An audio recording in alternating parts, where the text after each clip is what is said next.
Hello and welcome to the September episode of the Great British Mickey Waffle, the podcast where we celebrate all things Disney with occasional and quite varied British accents. I'm your host Ben, and today we'll be comparing all of the ways you can get around Disney World, from hiring a car to using Disney transportation, and not forgetting one of the newer options that we have, rideshare. Also on today's show, Claire will be taking us back to the 1980s as we continue our journey to the century, which is our look back at the past 10 decades of the Walt Disney Company. This is to celebrate 100 years of Disney and also our countdown to 100th podcast episode.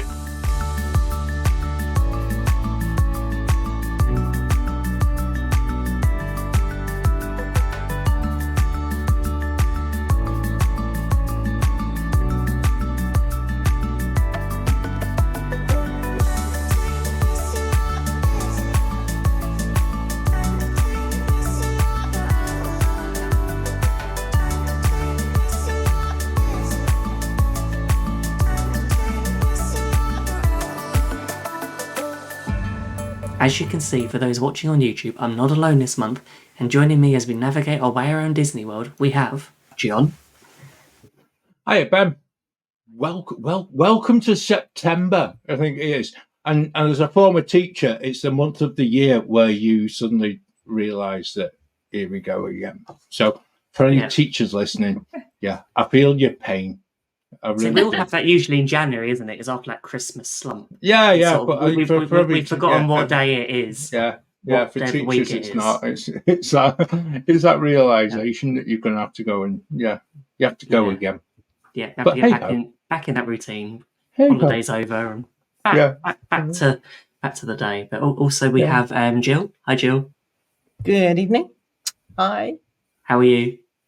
Yeah, good. I'm loving September. Suits me fine. Getting ready for Halloween? Well, obviously Disney's already there. Yes, absolutely. Yeah. I'm getting ready for our holiday. It's not long, is it? A couple of months now. Yeah. Once we get into the months that have a burr at the end, it starts becoming real. Peter, are you excited for Tokyo? Oh, I'm just very excited for Tokyo. We did look at upgrading to premium economy with Japan Airlines, and then said maybe not. Is it enough that you could afford another trip, though? That's always the thing. Yes. Like, do you upgrade or could you fit in another trip? That's let's always just the say dilemma. Premium economy seats were going for over £3,000 per person one way. Ooh. Wow. Okay, I'm going back to Orlando. You're all going to the same place. So that's about I always reel off. It's it. No. So everything's okay. Work's been a bit easier at the moment, but will soon get harder again. But otherwise, fine. Brilliant. Oh, that's good. So, Simon and Robin, it's nice to see you back. How are you? Yeah, getting there. Yay. Thanks for having us back after a little break. No, I'm Good just to so see glad you to back. have. Yeah. That really is. I know I said this shit privately, but I also put it into the podcast as well. It's just like I really admire your bravery and also how you've shared so much through your socials as well, Robin. Because I think what a lot of people do is take a hell of a lot of strength from your story, and from being able to get through the worst of times and still smile about it. At a time when nobody expects you to smile. So it's lovely to see you back on the show this month. We have missed you. And you know something?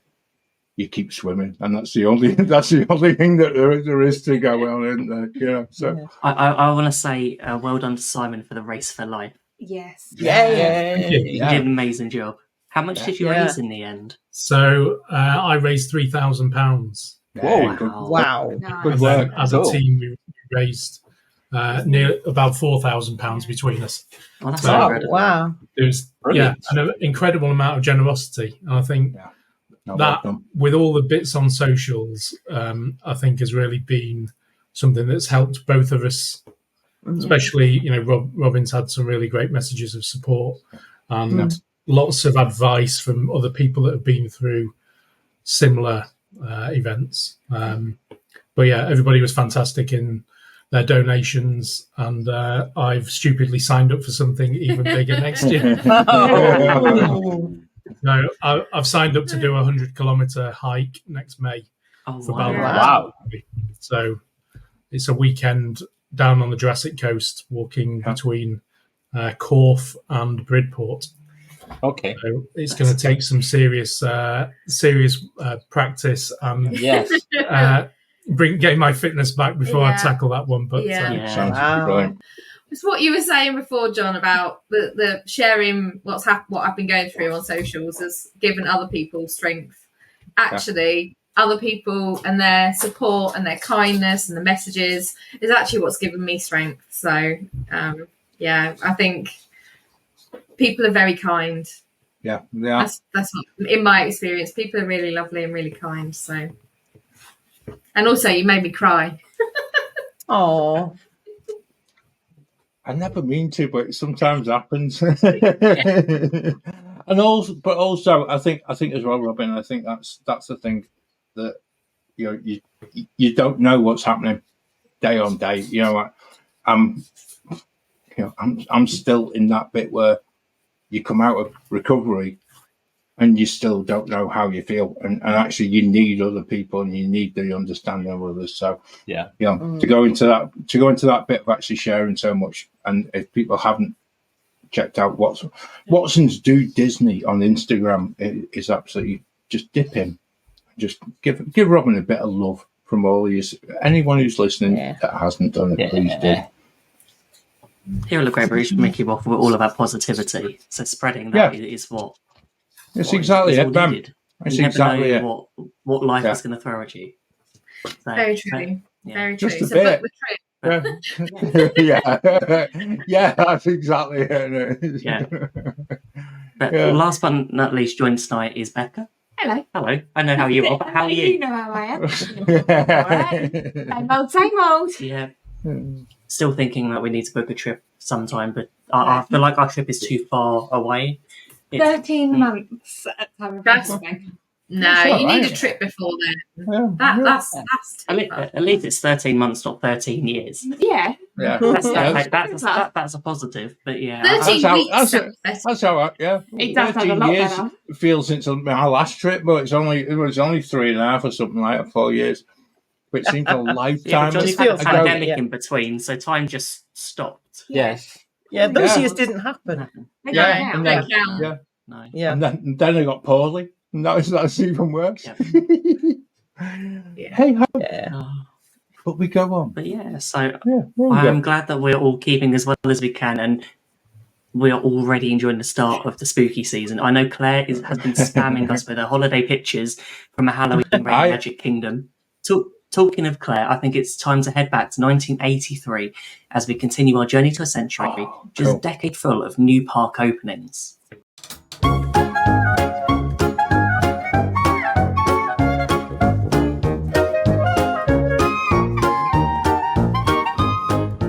Of 1983 to 1993 was an interesting time for the Disney Company. On the back of a near-miss buyout attempt, in 1984, Michael Eisner and Frank Wells took over the running of the Disney Corporation. Eisner was previously president at Paramount Pictures and Wells at Warner Brothers. Between them, they assumed the roles of CEO, chairman, president, and chief operating officer, and it was the first time someone without a personal connection to Walt Disney himself had led Walt Disney Productions, which later in 1986 became the Walt Disney Company. This was a period of huge challenge and transformation for the company as they committed to revitalising the sagging animation division, as well as injecting funding and support into parks and international markets. It has been widely recognised that this was a turning point for the Disney Company and paved the way for the future growth we still see today. In '84, the newly acquired Touchstone Pictures released Splash, the film that launched Daryl Hannah and Tom Hanks onto the Disney payroll. The classic movies of Fantasia, Pete's Dragon, The Jungle Book and Pinocchio were also re-released and engaged with a totally new audience because it was out on VHS home video. This was followed up in 1985 with the release of, in my opinion, the amazing Return to Oz, and also The Black Cauldron. 1988 saw the release of the groundbreaking Disney movie that would have an attraction directly related to it being created a few years later, Who Framed Roger Rabbit? The characters of Eddie Valiant, played by Bob Hoskins, Judge Doom, terrifyingly delivered by Christopher Lloyd, and of course the infamous Jessica Rabbit, became instant stars in their live-action animation crossover world. The movie cost $50 million to create, but went on to take over $351 million at the box office, and it won 4 of the 7 Academy Awards for which it was nominated. Following the success of Roger, the studios entered a period of time now referred to as the Disney Renaissance, producing commercially and critically successful animated films. Before the end of 1992, The Little Mermaid, The Rescuers Down Under, Beauty and the Beast and Aladdin had all been released.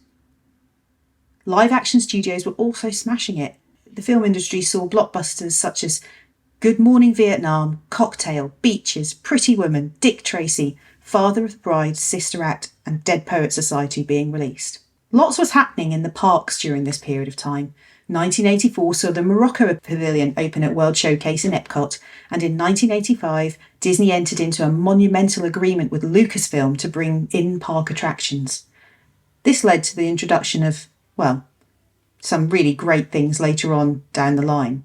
On May the 1st, 1989, Disney MGM Studios Park opened as the 3rd theme park in Walt Disney World. Drawing inspiration from the golden age of Hollywood, it had an operating production studio and a functioning backlot. The original icon of the park was the Earful Tower, which was a faux water tower topped with Mickey ears, but the unofficial icon has always been the Chinese Theatre as the visual centrepiece of the park. Along with the areas still in existence, like Hollywood Boulevard, Echo Lake, Animation Courtyard and Sunset Boulevard, there was also the area called Streets of America, which now houses Galaxy's Edge. It was constructed of amazing American facades where you felt like you were walking up the streets of San Francisco and New York City, and also had the studio backlot tour. Opening day attractions included the Great Movie Ride, the backlot tour, and also, remember I mentioned the Lucasfilm collaboration?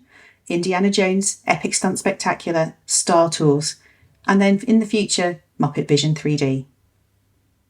Walt Disney World saw an influx of resorts opening during this decade. Grand Floridian, Caribbean Beach, Swan and Dolphin, Yacht Club, Port Orleans French Quarter, Old Key West as the first ever Disney Vacation Club resort, and Port Orleans Riverside, which opened under its previous name of Dixie Landings.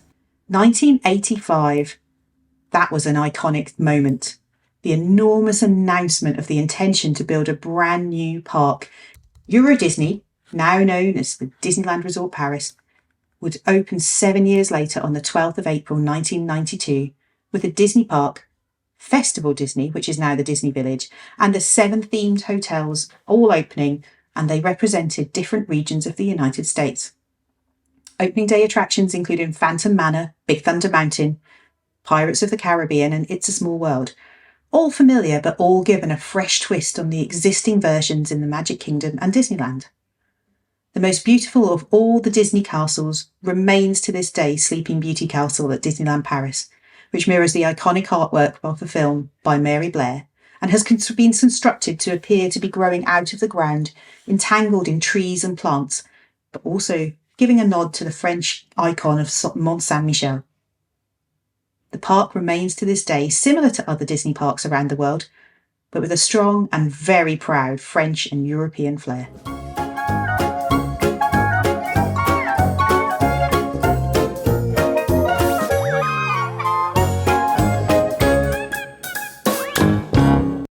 Thank you, Claire. I didn't realise how much stuff happened in that decade, especially, and I think the thing that I was looking forward to most hearing was when MGM Studios opened.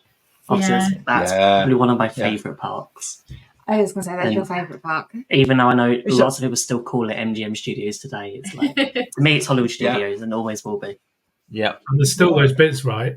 Just the little hints of MGM, like from that era, it's still got those little bits of Roger Rabbit, and The Rocketeer, all those kind of 80s movies There's just those little references still in the park if you know where to find them. Yeah. Yeah. It's a prime time for movies, and you think under that umbrella of was it Touchstone Pictures? Claire reeled off so many there, but for me, there's two that stand out: A Dead Poets Society and Good Morning Vietnam. Both of which are Robin Williams films, and you're just like you're thinking of how he became sort of synonymous with that. The production of so many of those films and the voice of the films, and then Who Framed Roger Rabbit with Bob Hoskins, and I don't know, they just seem to be so focused on producing film after film after film, and you look back and you think, that was probably, certainly for me, it was like a golden time of going to the cinema. Because there was something different coming out so often that was so different from what had gone before. There's only one film that I disagree with Claire on, and that I know it's one of her favourites, and that's Return to Oz. That is the scariest film I've ever seen. Oh my God. The nightmares I had. My mum ended up going, they showed it at my school. My mum ended up going into the plane because I kept having nightmares. The thing is, though, for people our age especially, that list of films that we've all heard of, we probably don't even realise that they were the Disney company's film. They were Disney films. Yeah. I mean, until she read off that list, I didn't know Good Morning Vietnam was, and I watched that all the time as a kid. Yeah. And that was the thing though, because they had so many different production companies that were allowed to exist in their own right, which allowed for that creative sort of fluidity. And also, if you look back, I'm not putting this in a spoiler, but you look at what happened with Pixar, and when that became much more controlled by Disney, it lost that creativity. And that again was something that I think during that age, Disney really had a string of companies that were allowed to just exist in their own right, and there was an element of trust there, and there was an element of just that ability to go and make really, really good films. But the actual parks part of the company would take them into the parks, even thinking back to the studios. And I know it's gone. But it was the bit from was it Splash with the fountain that was outside the backlot tour and things like that. Little touches and then go back to the Great Movie Ride. Oh yeah. You actually had the ability to just put in little snippets of the films that you maybe want to plug a little bit in that end sequence, and yet when the movie ride finished, you look back and you're thinking, ooh, some of them films were quite dated, really, weren't they? It's just like. But you had that same thought, like you said, of like not realising those films were synonymous with Disney. You hadn't realised that they were part of that. I think we all know and probably take for granted now that we have Marvel, Star Wars, Lucasfilm, all of that under the Disney banner, where a lot of them follow the way Disney now own them. So it's the way that they're probably run as a company is different to what they would have been in if that same sort of thing was in the 80s and they were done separately. I think as well, the acquisition there of Lucasfilms was quite a contentious one, because I think a lot of Star Wars fans at the time were really broken-hearted to see a company like Disney coming in and taking away that whole mold that George Lucas had on his brand. And as a filmmaker, I think that was possibly the hardest thing for George Lucas to do. Yet, looking probably selfishly as a Disney fan, it was probably one of the greatest moves that they ever made, because actually by having access to the whole Star Wars bit in particular allowed them to start planning for what has actually come in the recent years as well. If you read the Bob Iger autobiography, he does cover that acquisition off. He does say that was the most challenging element of the acquisition was for George Lucas to relinquish that element of oversight and control over effectively what has been his entire baby over the last 40 odd years. It's and I think the point they made was they knew that was difficult, and they had to lay a bed of trust that was going to be, we're going to treat it with respect as much as possible, but we are going to take it in the direction Disney wants to take it, but show respect to the Star Wars universe as it was created. Splash is a historically important film as well, in that it marks a change in ideas of film studios from what were really very adult films in the 70s and late 70s. It marks a change to more family-friendly films. Yeah. It is really important historically in the although movie I industry. gather not quite family friendly enough these days, because I gather there's a famous bit of editing where they've extended the length of Daryl Hannah's hair so it covers her bum. Oh. And what a mighty fine bum it was. Very true. Moving on, something that I think that Claire picked up on was how Walt Disney World changed, and all of the resorts that we sort of love today when they first opened, from like Grand Floridian, sort of Port Orleans, which was Dixie Landings before. It was. I actually, can you imagine that amount of extra hotel rooms within the resort, and how much, certainly how much that perhaps impacted upon lots and lots of other smaller hotel chains that were previously on the 192. Just saying, but Disney actually cottoned onto the fact that we were losing so much money that was going off-site. And actually, they were awakened to that whole bit of creating resorts, and certainly, like Claire said, with the creation of the vacation club option as well at Old Key West. It's amazing, and still putting in a brand new theme park in Europe. It's just like, which is probably a good time to say, if people have missed out the mid-month show from July, from August. August. See, look at that. It's easy to do. But mid-month show from August, go back and listen to our show with Lou Mongello as well, because he'd been to Disneyland Paris, and we got the chance of a lovely chat with Lou. And we know he's going back again very soon. See, it will make you want to book a ticket. I think it does, Jill. I think that was the bit, even during the recording, I was thinking, oh my word, this is going to cost me again. John, I just had imagined you had Expedia open during the recording. I know, How quickly can I get there? Everybody else did. That is true. Okay. So going back to the kind of explosion of new hotels that Disney did in the 80s, was, and correct me if I'm wrong, but would part of that have been because the international flights had become more readily available for everyone else? So sort of cheaper flights. Cheaper international flights become more accessible. I know what I'm trying to say. I think it is, Becca. So they had an influx of foreign visitors. Or I just think that Disney probably realised with a third park in Walt Disney World that actually this has become more of a place. Instead of just doing a weekend or 3 or 4 nights, it's where someone can easily spend a week, maybe a little bit longer. And also, when you think of it, you're going to spend the money on site. You might as well keep it in the Disney company. How much? I think that's how much are you going to spend? And actually, do we want people staying in hotels under 192, where actually we could be making profit off that food, of that side of it, and also creating that Disney experience, what we still call the bubble today. Yeah.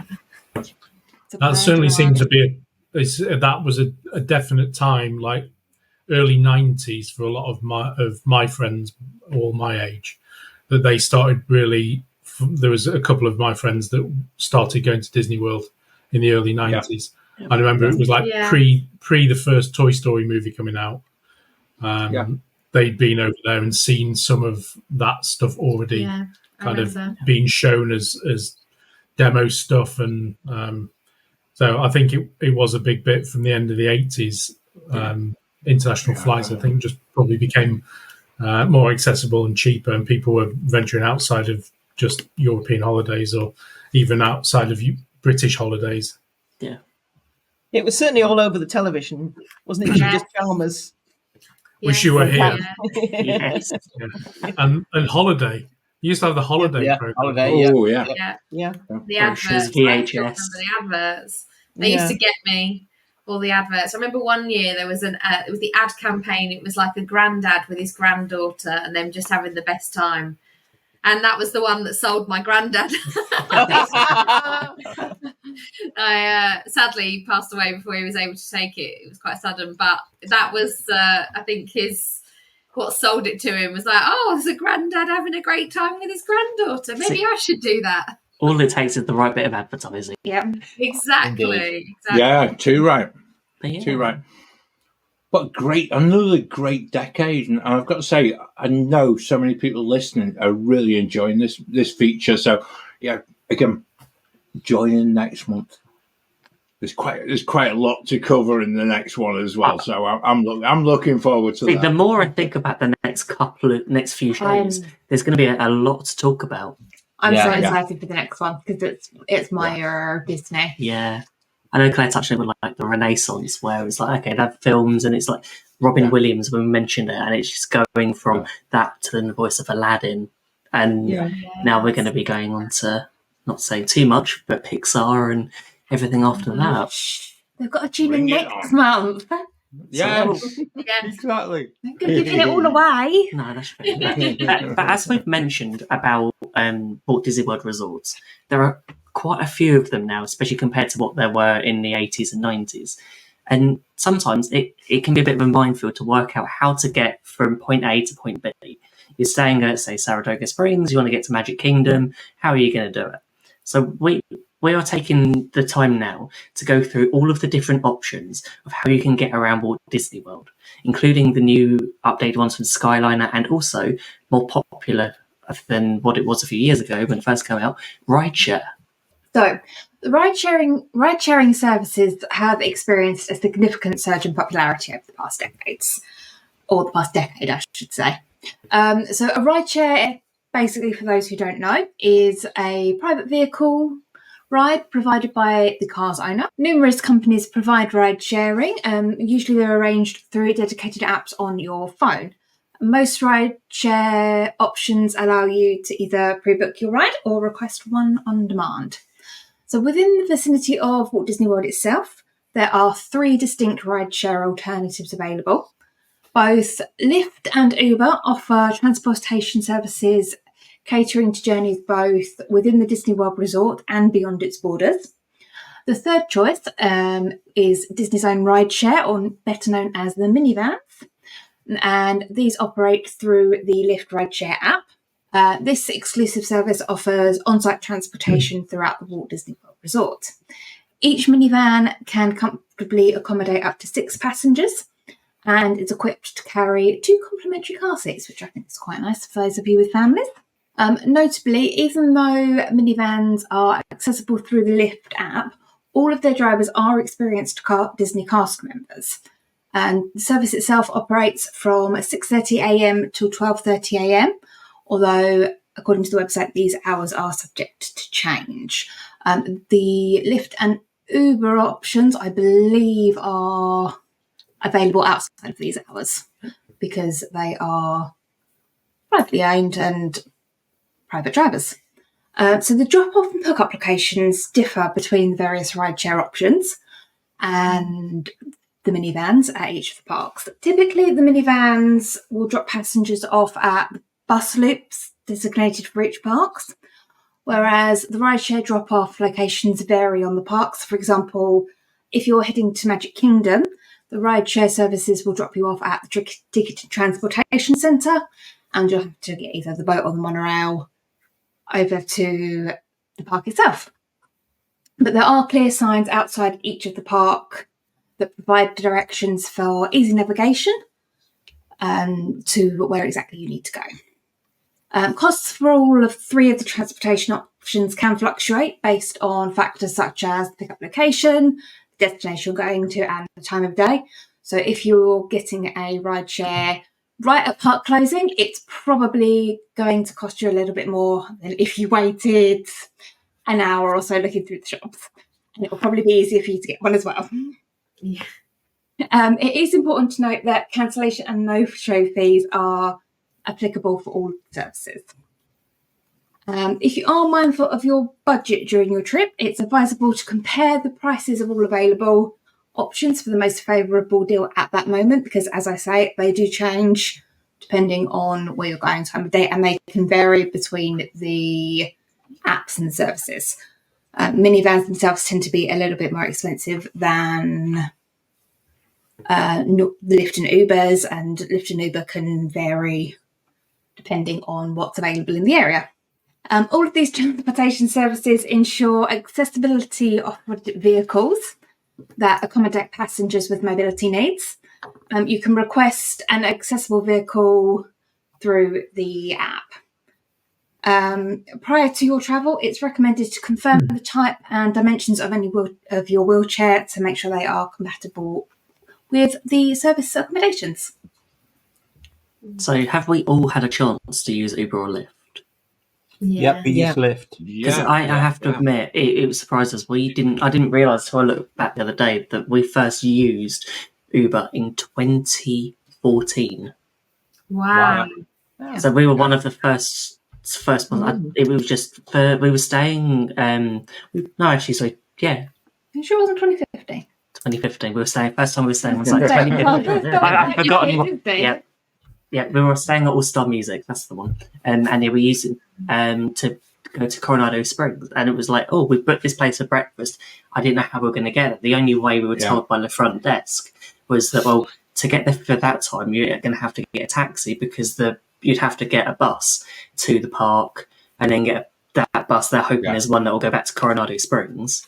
So which was a faff. So it was like I found this app on the App Store called Uber. Thought, let's give this a go, and it cost us $6 to go from All Star Music to Coronado Springs, and it was like from then on, it's always been one of our go-tos on the trip. It's something we always usually budget for, and it is the budget where we've looked at hire end car, which I know we're going to talk about later, but a 14-day trip, we would never spend more than $250, which we couldn't hire a car or pay for parking in that same budget. So that was Uber and Lyft has always been our go-to. I know you mentioned minivan. I've been tempted a few times. Been very tempted a few times. But every time the problem is you open the Lyft app and then you see the options. Yeah. And then it's like, okay, well, I can get a standard car, a larger car, or a minivan, which is like 3 times the price. Yeah. So I'm like, which one am I going to go for? But I do like that is run by the drivers are Disney cast members. Yeah. So you do have that added bit of having that extra bit of Disney magic into your ride. I think another one as well to add into the mix, Ben, is certainly all the minivans used to be numbered. So if you had kids and you were there, you used to be able to play. I'm not sure how many minivans are still in operation from the original set that they had, but we used to be able to make it. Used to be like an old sort of minivan spotting exercise of how many different minivans you could spot. Minivan bingo. Yeah. Well, a bit like train spotting in a way, but actually it doesn't have to get your kids sort of really on edge. If they're on the back, they're sitting in the back of the car. It gives them something to do as you're driving around. It doesn't matter if you're in a car, if you're in an Uber, or even if you're on a Disney bus. It gives them a chance of just one of them things. Keeping kids occupied, maybe during times of the day where they're feeling a little bit sort of down or whatever. It's just another one of them games that you can kind of introduce into your day. But yeah, they're always a good laugh. But they always do the way they're designed. Is it just me, or are they not just the one thing that you keep watching? You're looking out, and you go, there you go, minivan, and you're just like, they look so good. As soon as you're on Disney property, and it's like there's minivans everywhere. Yeah. Like, or you're there waiting to be picked up by an Uber or Lyft, and you go, oh, I wish I got a minivan. It looks so much better. Has anyone had a minivan? No, because I won't pay Nearly that. looked one a couple of times. I'll always go with the Uber or Lyft original price. I'm not going for the. I had one thing- once. Yeah. I'm not the best person. No, so the reason I got a minivan was I wasn't very well in Magic Kingdom. It was on a trip without Simon. It was with some friends, and I was very poorly with a not very well tummy. And we got the bus, and the thought of getting on the bus and potentially being not very well on the bus was terrifying me. If we'd got an Uber, we'd have to get on the ferry or the monorail over to the TTC. Whereas I was like, well, we can get a minivan from where the buses go. And if I don't feel very well, he'll stop the minivan and I can get out if I don't feel very well. Yeah. So it probably, I mean, my friends that I was with thought it was great because they got a free trip in a minivan. And I just tried to close my eyes and prayed that we'd get back soon. But the driver was very, very sweet. And he was concerned that I was ill. And I did say to him, don't worry, I'm not catching. Sometimes happens to me when I overdo it. It's okay. Yeah. So he wasn't bothered. Yeah. But I think that's a good reason. Yeah. So that was the reason we took one. I wouldn't do it again, but do you know what? I'm just like everyone else. I go on the Lyft app and I go, $7.50 or $35. See, I think Disney missed a trick. What they need to do, instead of having it in the Lyft app, they should have it in the My Disney Experience app. Yes. Yeah. The thing is, you're then keeping them in that same sort of ecosystem, that same bubble, Disney bubble, and then going, actually, okay, I want to go from here to here, put it in there, done. And people aren't going to be comparing the price of a normal lift then. And there are quite a few options. When we first got Ubers and Lyfts in 2015, there was usually just one car available. There was only one option. You had a lift. There wasn't an option back then for car seats, for as many accessible vehicles. So we've been with sort of large groups where we've needed more accessibility options or car seats over the years. So we've been able to test and they've been very reliable in turning up and providing the right size vehicle.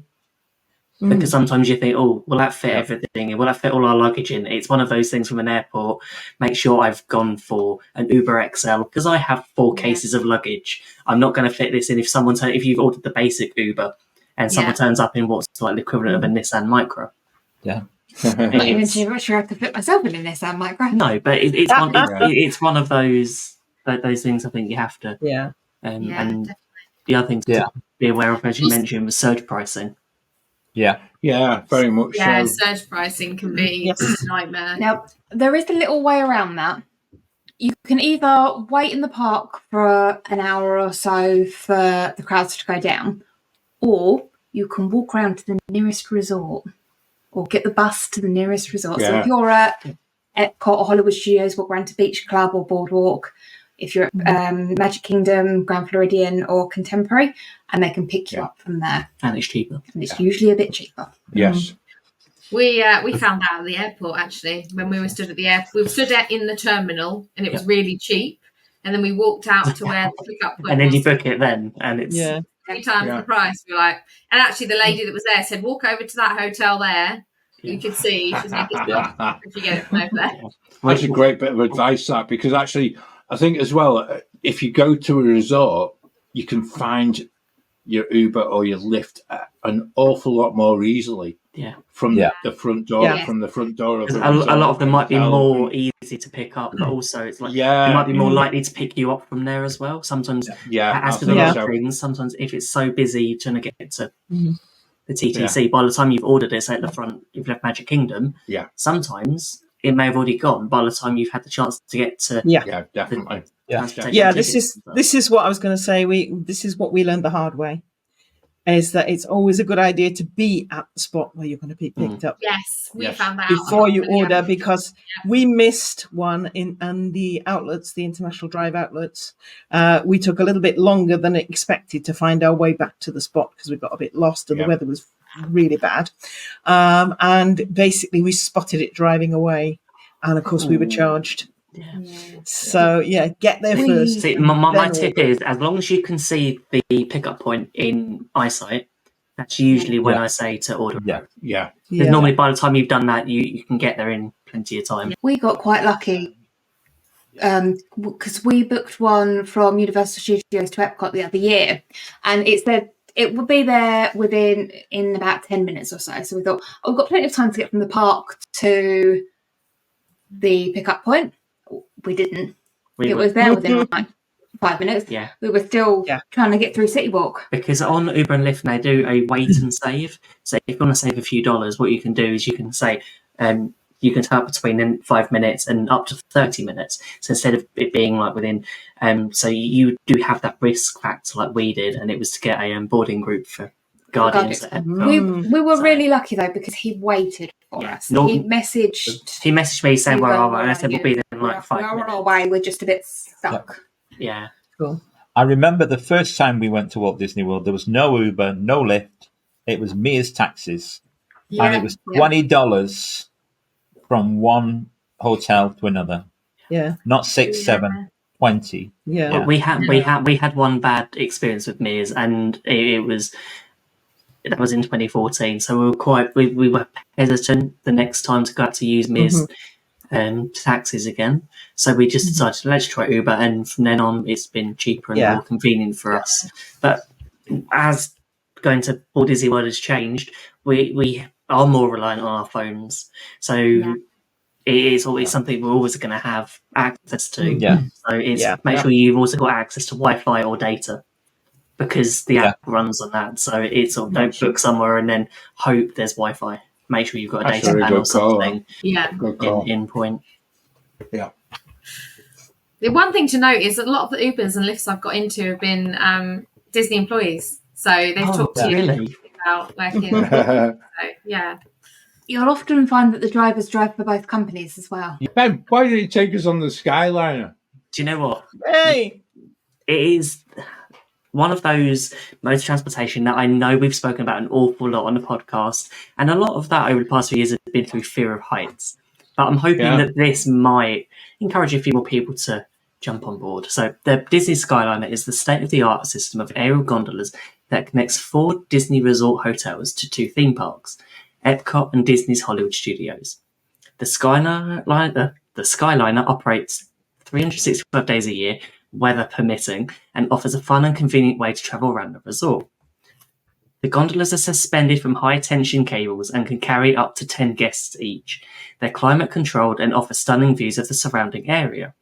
The gondolas arrive every 2 to 3 minutes, so there is no need to wait in line. So it has 3 lines, so the Epcot line, Hollywood Studios line, and the Skyliner Resort line. So the Epcot line connects you from International Gateway at Epcot to Caribbean Beach, Riviera, and Art of Animation Resort. The Hollywood Studios line goes from, obviously, Hollywood Studios to Riviera Resort and Disney's Boardwalk Resort.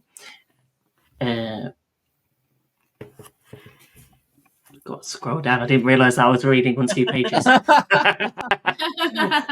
So, the Disney Skyliner Resort line connects Disney's Caribbean Beach Resort, Disney's Art of Animation Resort, and Pop Century Resort. So I find that the Skyliner is a great way to get around Walt Disney World. It's fun, convenient, and offers some stunning views, especially if you're on a gondola during fireworks.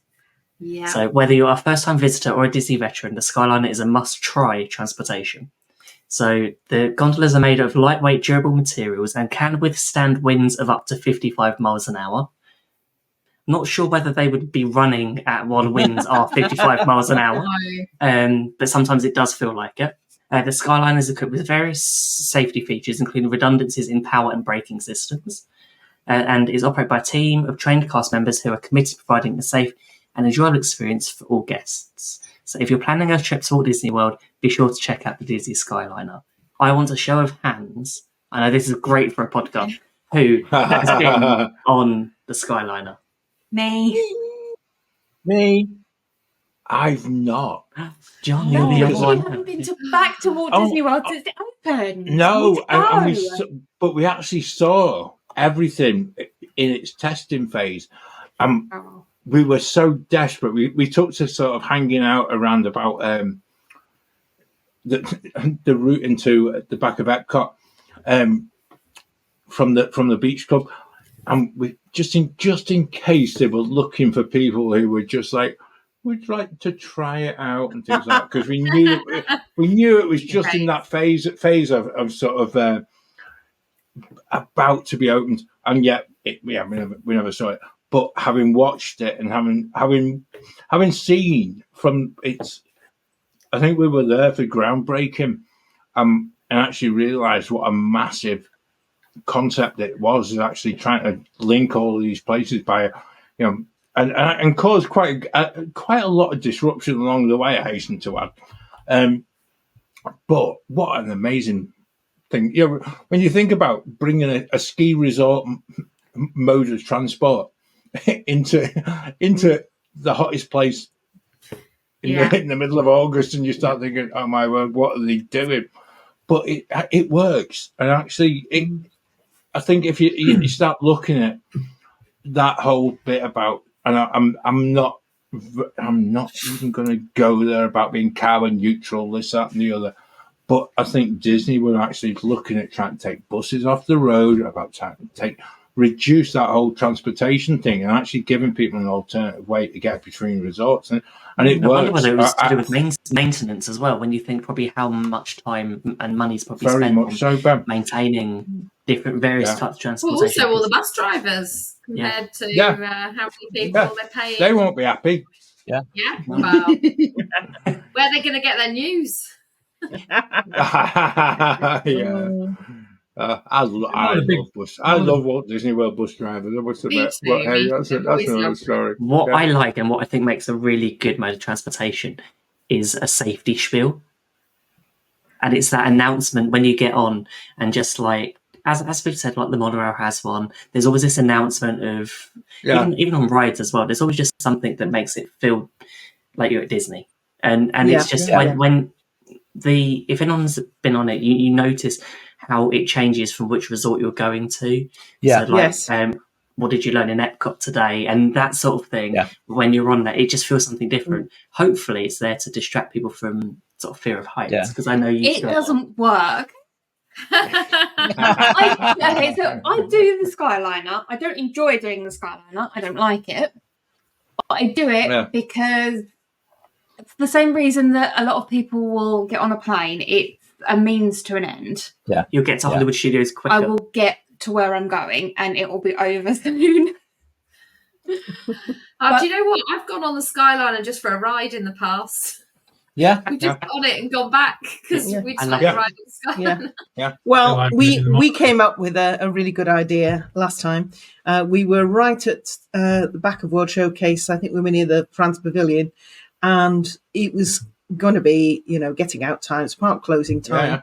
And suddenly I thought, I'm going to have to schlep all the way to the front with all the crowds, and it's quite warm and my feet are sore. And then I thought, no, tell you what, how about we jump on a Skyliner, we go to Hollywood Studios, and we go from the Skyliner station round to the bus and get the bus back. To Port Orleans, and we did, and it was all right. It probably wasn't. Well, it was probably about the same length of time in the end. But it was more comfortable. It was a heck of a lot more comfortable. Yeah. It was quiet. Yes, exactly. It was just so lovely. You don't have like where you might not be you get onto a bus and it's fully packed. So great, I've got to stand. At least you're going to get on a Skyliner. Like, I've got a seat. Yeah. Yes. I like the little introductory chimes that they have. Yeah. It reminds me of the French railway stations. Yes. In the way that it does that little trill. Yes. And it's nice. Mm. Even at closing time, the lines for the Skyliner aren't terrible. They look really long, but they move really quickly. We were getting out of Hollywood Studios, so it was post-Fantasmic, you know what that's like. You get out and there's like people everywhere, and we saw the queue for the Skyliner. I thought, is that the queue? Because it was going back towards the park, and it was all the way round to the bathrooms by the bus station. And we thought, okay, this is going to be a long wait. It literally took 4 minutes. Because it's constantly moving. I think that going back to like the ski resort sort of connotation of it, it's that bit about the constant movement gets rid of queues really quickly, and I think that's one of the biggest things it's got in its it's a real advantage to getting you away from the parks really quick. And I think, Jill, you sort of said there about getting out of Epcot quite quickly and going somewhere else. Even if you go to the studios, the bus station there is much closer to the Skyliner than actually going right to the front of the park of Epcot. It's a really canny way of actually just sort of cutting your walking steps if you need to as well. They've thought about it as much as I didn't like it when it was being built. I can see why it's such a massive part of it. I think it goes with a lot of Disney things. You see things being built, you see scaffolding, construction, you think, oh no, here we go again. But actually, once it's done, it's like, actually, this is all right. I think as well, for me, it's going to be a great one to just go ride the complete route of it. Yeah. And I will actually, I'll have it on note here because I know one of our avid listeners from Portwood Travel who support the show, they did Skyliner bar crawl. Yeah. And I actually, that's right up my street. And I could actually think we could do a live show. I remember in 2021 we did our virtual one, didn't we? I know. I can't wait. We all need to go out there at the same time. Yeah. In one gondola and go from resort to resort. What do you think the chances are of them extending? I think it's quite a good chance of it, Jill. I know people keep talking about it. I think it would work because they've got rid of people like me who were naysayers in the first place. For the original one saying, "Oh, it'll never work. It's too hot. Too hot in August. You'll have people fainting in the middle of the It's surprising how much of a cross breeze you get from those. It works. It stops. Yes. The one thing with it harks back to some of the original concept stuff that was put in for Disney World, and that was the notion of the people mover. Was that the ideal thing that they wanted was a constantly moving mode of transport to ship people longer distances. The concept of the people mover in Magic Kingdom is great, but not practical as a cost. It's going to be a long on a wider scale. Yeah. I think as well. Cable cars are brilliant. Simon, you've hit upon something that is so true to my heart, and that is the fact that the People Mover is still the greatest ride in Magic Kingdom. Simply because agree. The actual original design of it. And I know in one of our very early shows, Claire and I were talking, and I think Lloyd was talking about it as well. It's the original cable car that was in Magic Kingdom as well, which unfortunately was shut down because it perhaps wasn't the safest in the world, and also people took to chucking stuff over the side at people in the park. But as much as entertaining as that might be, there's a health and safety line that needs drawing somewhere. But this, I'm totally with you there, Simon. I actually think this is probably a really good moment of the show to actually just have a little bit of love for the People Mover. Yep. Always. Absolutely. I think the Skyliner will expand, but I would like to know where it is. But where would you like it to expand? Because I remember a few years ago that there was a notice added to some DVC contracts that allowed for the usage and expansion so that they could add them at different resorts. I know Saratoga was one of them because it was highlighted in our contract. Okay. I remember a little while ago we actually had a look at a map of Disney World to see where they could do it. And I can't actually remember. I think Coronado Springs was quite prominent in there. Yeah, because then you could tie it in with Animal Kingdom Lodge because that's an Animal Kingdom era resort. Yeah, I feel like that's a forgotten area. The only opposite. Yeah, and it takes ages. It takes ages on the bus to get to and from there as well. But maybe you could include both of the premium outlets and things like that. So you don't have to. Don't have to sit on the I-4 for far too long and things like that. You get a bit of shopping done. MCO over the I-4. Yeah, I was going to say, why stop there? Why not go to the airport? You know. Hey, now we're talking. The train should have done that. Yes, They were should have done that, term. Oh, Simon, don't mention the train. You know what I could Yeah. I don't know if they'll put it the Skyliner all the way to Disney Springs unless they find a way to enforce parking charges at Disney Springs. Yeah. Because otherwise That's people true. will park there for free and then get on That's the Skyliner. a good point. Yeah.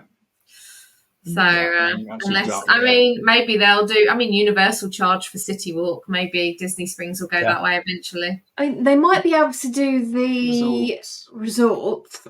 Yeah, they could do like Saratoga Springs and Old Key West. And Port Orleans, is it? Yeah, I think a lot of the resorts are clustered together, so it's trying to work out where that main line will be. Because you don't want to make it so complicated. Want to get from this resort to this one. It's like, okay, here's like 18 different places you've got to change. It's having that's the good thing about Caribbean Beach at the minute is like it's the hub where you want to go anyone on the Skyliner. That's where you go. Yeah, that's your changing station for Hollywood Studios to Epcot.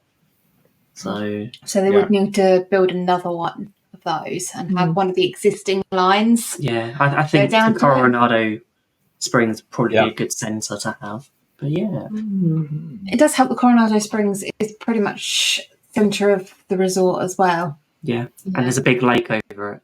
Yeah, I could definitely see them doing Yeah. that. I have to say, I prefer travelling without a wrap around the. Oh, you like a clear I like a nice clear view so I can see what's happening outside. Yeah. At first, Peter, I thought you were going like music. It's like, is there music provided? Or Peter, were you rapping when you were in the Skyliner?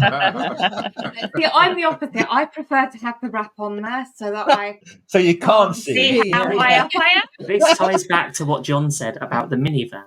About being able to spot different things. So every time that you spot the character on the Skyliners. Because then you don't know how high, you forget about how high you are up. Yeah. Yeah, we even brought a Christmas ornament back of a Skyliner. Oh, with Skyliner with stick on. Yeah. Talking of the Skyliner. Oh. There you go, you see. One, two. Thank you, Minnie. For anyone listening to the podcast. It was meant to be an ornament for your desk at work, but I never quite got to it. I don't have much room on my desk anymore at work. No. It's for more other Disney stuff. Can I also just explain for anyone who doesn't know what we're talking about? Because actually, if you talk about a wrap, it's not a RAP. It's got the WRAP. Okay. Some of the Skyliner vehicles have got like character colours and decorations around them. Some of them don't. So again, it's just to clarify, because I'm always one of them things. If I'm listening to a podcast and I'm thinking, what on earth are they talking about? And it's talking about it just hope that clears it up. Maybe not. I've still got images of Peter rapping and his lights and everything from this Skyliner gondola. Next time. So now we've done sort of several loops on the Skyliner. I think it's over to Peter to take us round to the monorail. Yep, I will take us on the monorail. As you said, the monorail has 3 separate lines. The resort monorail that goes between Magic Kingdom, the Contemporary, Grand Floridian, Polynesian, and the Transport and Ticket Centre, which is also known as TTC. There's the Epcot monorail that goes between the TTC and Epcot, and there's the Express monorail that goes from the TTC to the Magic Kingdom. An interesting little fact about the Epcot line was that when Avengers Assemble was wrapped around one of the cars, it wasn't allowed to go into Epcot because you weren't allowed to have Marvel characters in any park. So even on a monorail, it couldn't happen. If you need to get back to the TTC when the Magic Kingdom closes and you find that the Express line is just a little busy, you can always hop on the resort line instead. It's a bit slower, but you're more likely to get a pleasant ride. The trains have different colour stripes on them, and currently they are peach, teal, red, coral, orange, gold, yellow, lime, green, blue, silver, and black. I can guarantee that loads of you will now have Joseph's amazing Technicolor Dreamcoat going through your head because of all those colours. In fact, John, I now have True to Your Heart from Milan going around my head because you said you want to be true to your heart. So there you go. One unusual thing about the contemporary zone is that the monorail runs through the building. You don't even have to go outside to catch it. And finally, most people's favourite thing about the monorail is a famous safety spiel, which you can get even printed on T-shirts. So here we go. Please stand clear of the doors. Por favor, manténganse alejandro las puertas. Yeah, well done there, Peter. Excellent. Best sound in the world, isn't it? Your pronunciation of that is far better than mine. I love the monorail. Well, you can practice it next time we're going to the monorail. Por favor, manténganse alejandro de las puertas. There you go. Yeah. Not bad at all. Yeah. You've been practicing. I've got a bit of a cheat because every time I receive a text message, and it's really, I always have to put my phone on mute and things like that when I'm at work. But if I don't, you keep getting every time you get a text message that comes up, and it's like it's my alert every time on the phone. So as much as I get a phone call and it's Spectro Magic, it's the monorail spiel for a text message. So yeah. Do you have the full spiel, or do you just have the bit in Spanish? Because part of me just wants to just listen. No, the whole thing. No, it has to be. No, it has to be the whole thing. You have to have the Spanish bit as well. You see, Yeah. So it's just like, it's just one of those things. And you just show it's maybe it scores highly on the. I'm a complete Disney nerd and doesn't deserve to be let out of the house. I think that's probably I absolutely love the monorail. Now I'm wondering how I can get that on my phone. So I'll send you it, Becca. You're all right. That's fine. You know what I'm thinking? I'm thinking if they ever had one at Disneyland Paris, you'd have to have about 10 different languages. And by the time you got to the station, it still wouldn't have finished. Yeah, that's true. Yeah. I love the monorail. I think it's. Or they'll do what they do in the Paris Underground, and they'll just have it in French because that's very French. Sorry, man. That's okay. I was just saying I love the monorail, and I know on our last I show do. we use it quite frequently. I don't like the monorail smell. Some are definitely cleaner than others. They are, yes. You can I think it's the AC. It's the AC that smells weird. Yeah. It's like a bit like if you leave your air conditioning off in your car for a month and then turn it back on. It's that musty condensation smell, but it just smells like that all the time. But the problem is, it's mixed with your. It's the end of the night. It's a hot day in August. There's like 100 people trying to get on the monorail all at once, and it just also depends who's in the car because it's a smaller confine and it's not always open air, and you've got the AC. Sometimes it smells different. People sweat. Yeah. It's definitely not something you'd put on the monorail. That's never it's good. something you wouldn't put in a wax smell. No. The best thing is kind of earwigging on what people say in the monorail. You hear some really weird, strange things. That could go with anywhere like this. You can In the Magic Kingdom and they're working on a conversation and it could be odd. Do you have an example? That's what I want to say. Yes. One time we heard this mother say to her child, "Look, you can't touch people's armpits. If you do it again, you won't get any chocolate milk." I mean, Well, kind of want to know what the response from the person's armpit who was touching. Yeah, exactly. well, there is a social media account I follow that is overheard at Disney. Yeah. And there's so much on this. I know Peter and Jill. Peter and Jill are on there because I think it might be one of the ones you post on there. I've just got this horrible Yeah, it's maybe not even worth mentioning on the show. I'm just imagining one day it'll be something we say in the park that someone into. If anyone has watched Little Britain at this particular moment, you can probably only think of the one word that I was about to say, and I will refrain just in case anyone gets offended by the word bitty. But hey ho. Oh yeah, the thing about the monorail though is it's just something that you associate, or I associate, with things like Jetsons and things like futuristic transports, but actually the reality is very different. The reality is a bit more like sometimes like being on the tube in London, you sort of sit there between every station and you no. Problems, engineering problems, backing up. No, it just stops every 5 minutes. It doesn't. As long as you stop in the right point, as long as you stop in the right point during fireworks between Magic Kingdom and the Contemporary, and you've got a nice shot of the castle, then you're fine. I definitely think it's more utilitarian. Like I think the one at Disney World, it's like Mark IV or Mark V monorail. Yeah. It's definitely more utilitarian. When you look at the Disneyland monorail, which is much more futuristic, but it's smaller. You can't stand up the same. Entrance doors aren't the same on it. It's a different thing there. And the one at Disneyland only goes one way in and around everything. And then the route back out again is a much shorter route that just brings you back to the same starting point. We are looking forward very much to using the Tokyo one, which is different. You've got to pay. Because of Japanese laws, if it goes in the complete circle, you have to pay.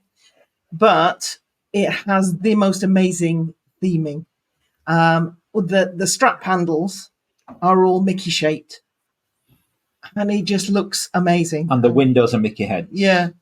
Oh, it's just can't wait! It looks fantastic. Yeah. The monorail's great for getting a bar crawl going. That has the bars of all the resorts everywhere across Disney World. Just to plug one of the shows that was out a couple of weeks ago for a live show on Wednesday. I think it was Wednesday the 24th of August. We did a virtual monorail bar crawl.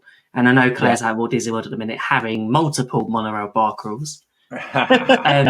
So I want everyone to head over to our YouTube channel and make sure you go and check that out because it was such a great show. It was so good. It was good.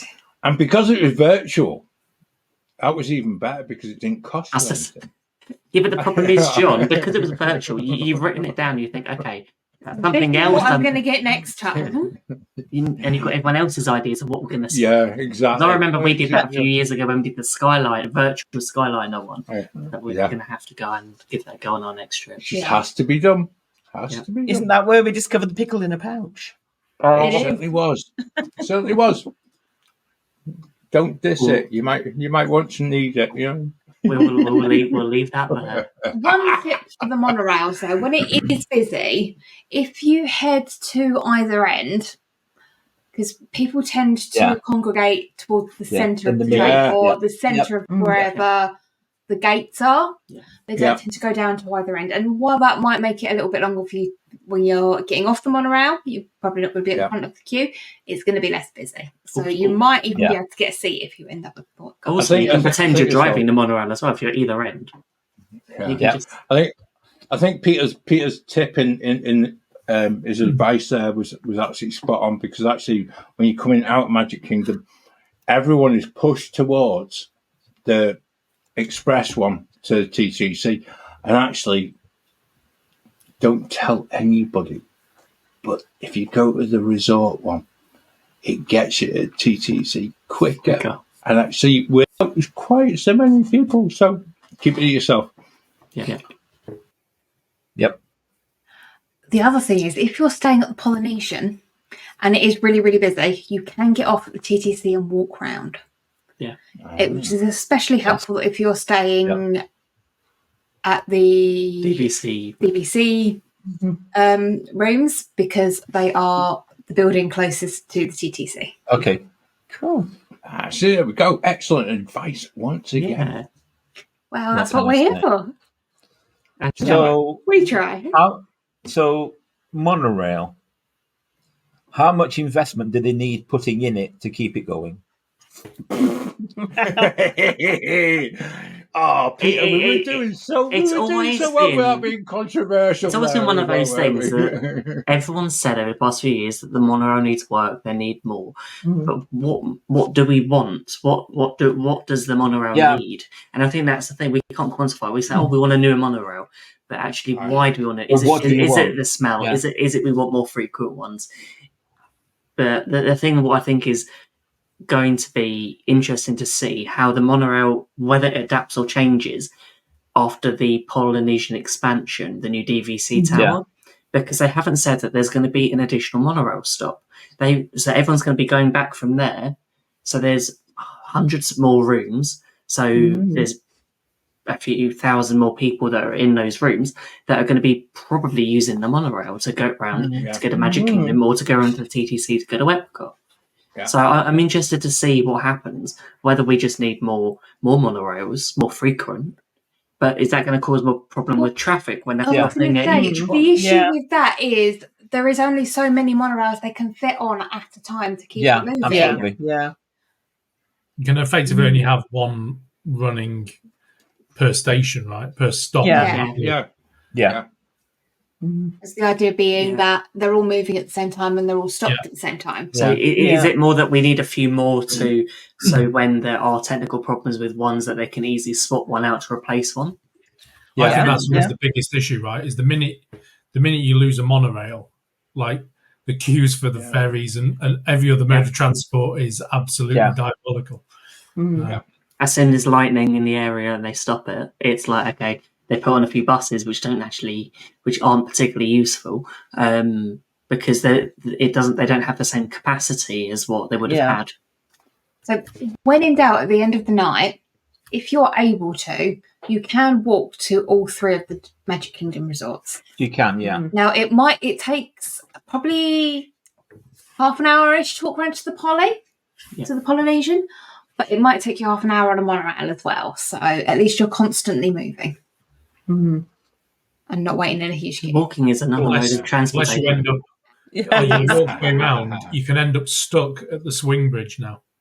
Yes. Yeah. We're still waiting for the water pageant to be moored away. Left, and that so did you get to see the water pageant? So the very end of it, and then they drove it all in. They swung the bridge out of the way and moored it all up.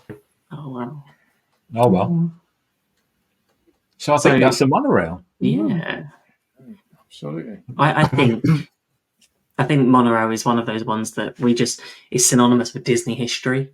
When you think if you just say to anyone, Walt Disney World and transportation, their instant thought is the monorail.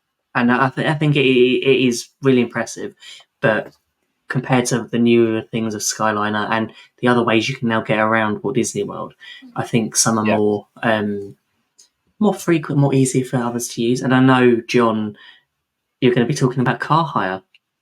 Yeah, quite. It's like taking it to another stratosphere as well, isn't it? So.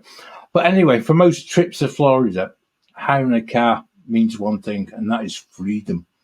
And that depends on your plans, but that freedom does come at a cost. And yes, Peter, before you mention it, I also know some people can't drive, so they can't hire a car. That is also on the cards as well. But that cost of freedom can actually vary according to your needs and how big a car you decide that you really want.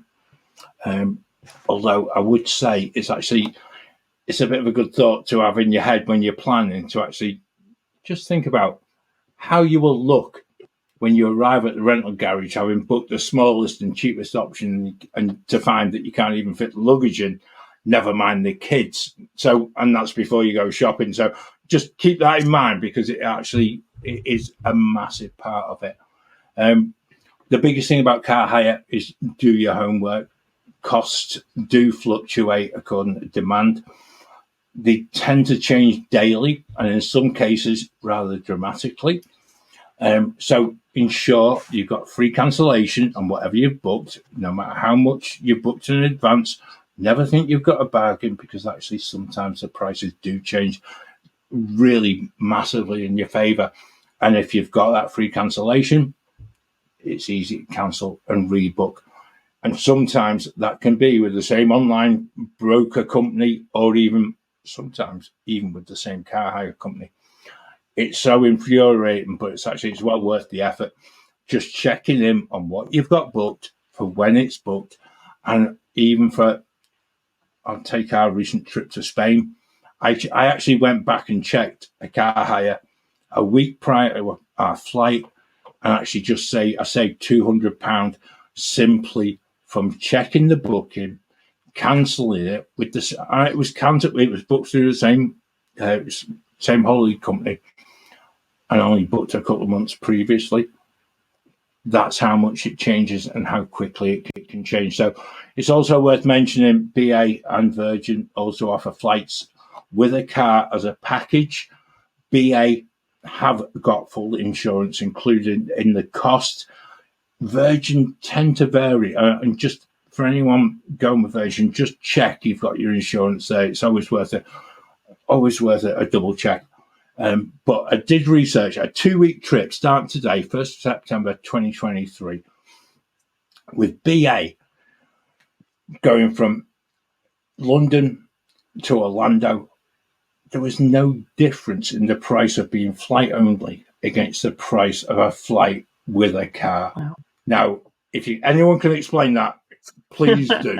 But there's bargains to be had. You just need to keep going back and checking, and actually don't always just assume you've got the right price at the right time. It is the proverbial minefield, but actually it's a really good game. And if you feel as if you've got a price that has been undercut massively, then go with it, because actually you go on holiday, you'll be able to spend that money you've saved on something else. Anyway, once there, and having declined any offer of additional upgrades, because you don't need them, you've got a car that you want, or needless insurance at the airport, because that's always the thing that people come back and whinge about, that they've paid for something they didn't want. And yes, please note, if it says return full because you got it full, make sure you return it full. But anyway, you get in your car and you can come and you can go as you please. If you're staying in a hotel, parking is once again free for on-site guests, and you will also get complimentary parking in the Disney parks. I know from a previous show where we discussed car hire, this is one of my post-lockdown things that really bugged me so much, but thankfully it was one of the things that was rectified in January 2023 by Disney. As a family who enjoy meals out with the Disney bubble, also enjoy a variety of sports options in Orlando and Tampa. Having a car is actually a must for us. It doesn't matter if we're there for 2, 3, 4 weeks. Having a car to go and explore, going to the sports things, but going and exploring the Gulf Coast, going to Clearwater, Anna Maria Island, they become impossible. And actually, just that, if you're staying off site, I would also say that, yes, I know Becca mentioned earlier in the show about having that ability to go on the phone and try and get an Uber or a Lyft, but that would drive me insane for a period of time. And I think we've actually said it previously, it becomes such a big thing that you've actually just got that freedom to go and do what you want when you want. But also, there's a bit of a perk as well, because when you're on the way back from being off-site, you can go and explore the eating options, the shopping options, which, unfortunately for us, become an unmissable part of the holiday. However, the choice is yours. And as much as I love driving, and many of the other transport options that we talked about, certainly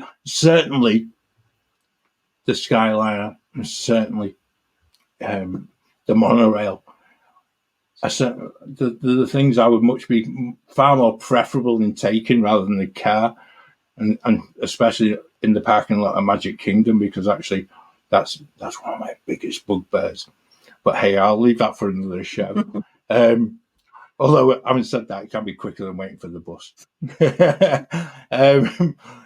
But yeah, having a car, you can go anywhere you want. it does come at a cost, and that cost is you against the car hire companies, and you just. John, I want to. You know the bit we mentioned about Virgin, that it's different insurance. Yeah, I think I've worked out what it is. Last time we were looking, if you book with the flight only but go Virgin Atlantic and then add the car hire on, the insurance is the full insurance. But if you book through Virgin Holidays as a package, then it doesn't add full insurance. It adds their starter insurance, and you have to upgrade to a different insurance package. Brilliant. I knew there was something bad because it really bugs me, and I must say it's pushed me towards BA. Because in 2020, when we were going to book our 30th birthday trip, we're going to hire a car because we're doing a cruise, and it was like, okay, but I got really confused with car hire. So it's like, we've got our flight sorted. We don't need to worry about accommodation because we've got our Disney Vacation Club. That's sorted. So I went on there and looked at whether am I getting a fly drive from Virgin Holidays or am I going through Virgin Atlantic and just adding it on? And that was where I found the difference. And it was quite a big difference. And because I've not yet hired a car because that trip got cancelled and we've not yet had that Florida cruise, we've been now ventured back into looking at hiring a car.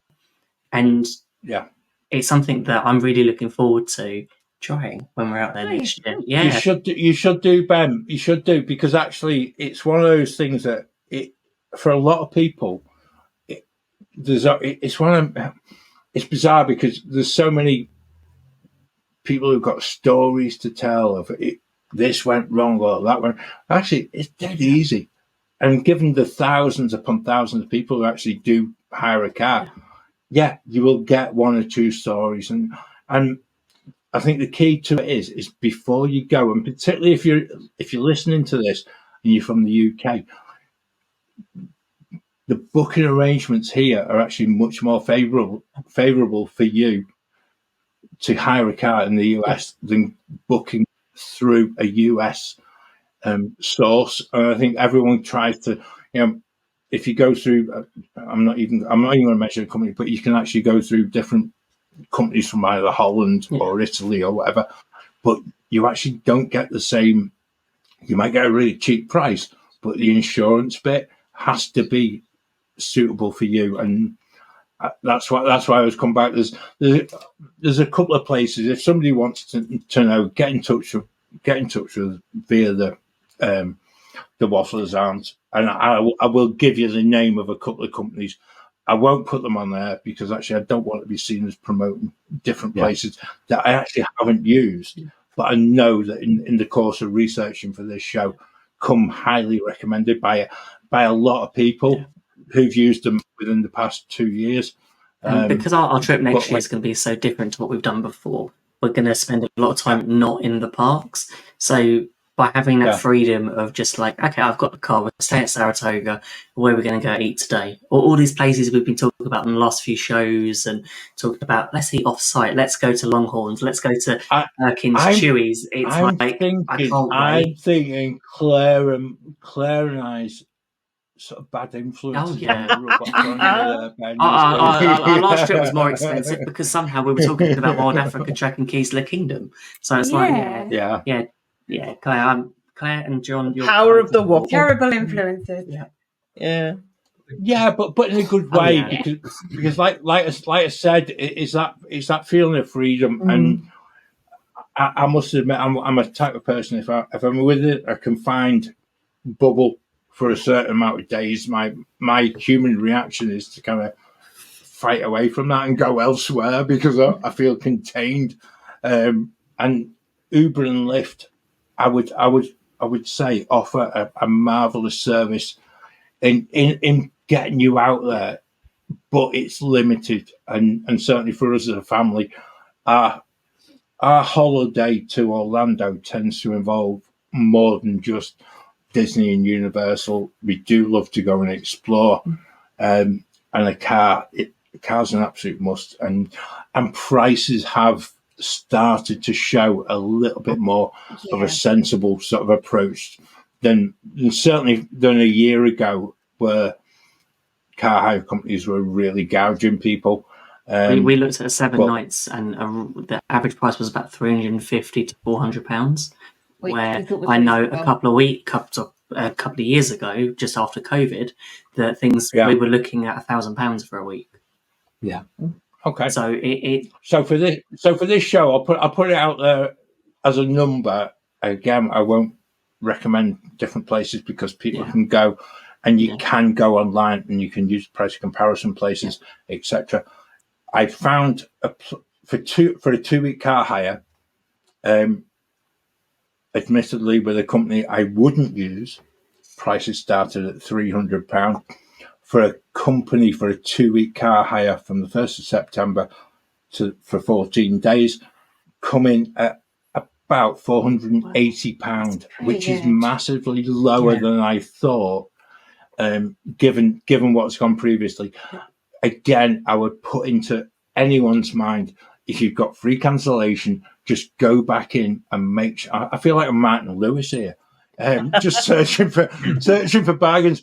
But if you've got free cancellation, use it, because it really can save you, especially when you come very close to holiday. You think, oh, well, my car is sorted, it's sorted.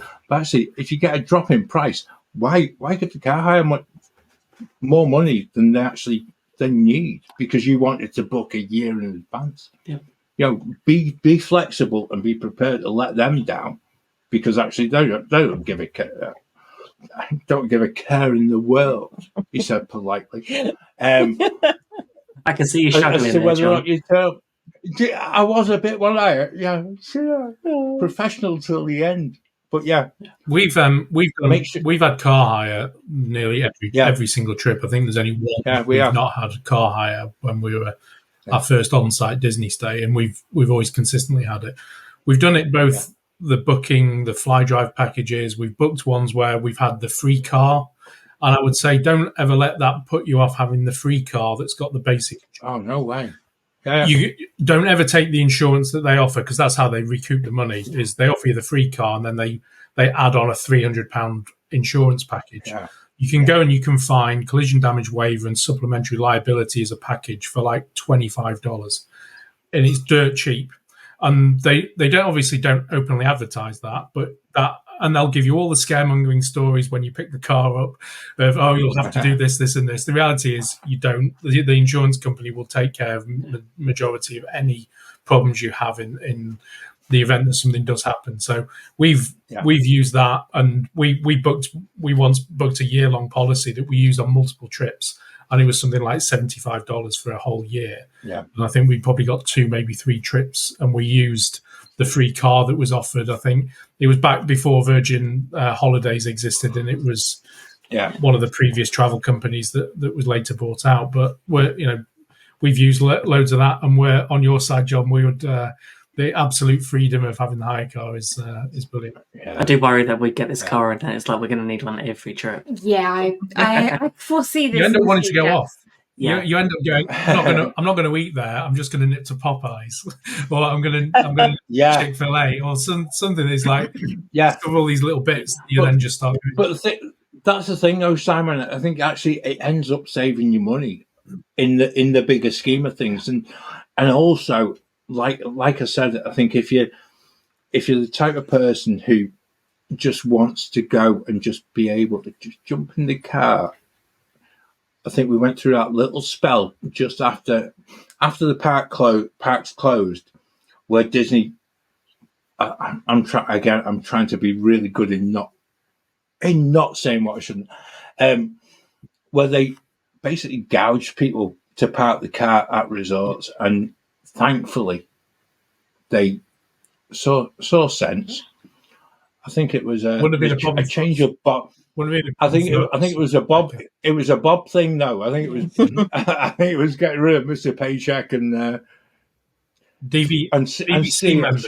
DVC members never had to pay that car parking charge when it came in, so we were always exempt from that. He was always thankful that they, even when they brought the parking charges back. But I'm thankful, Simon. I actually spoke to someone probably 18 months ago, and we were trying to plot a way of actually saving money by actually renting a car and then giving the car up when you arrive at resort.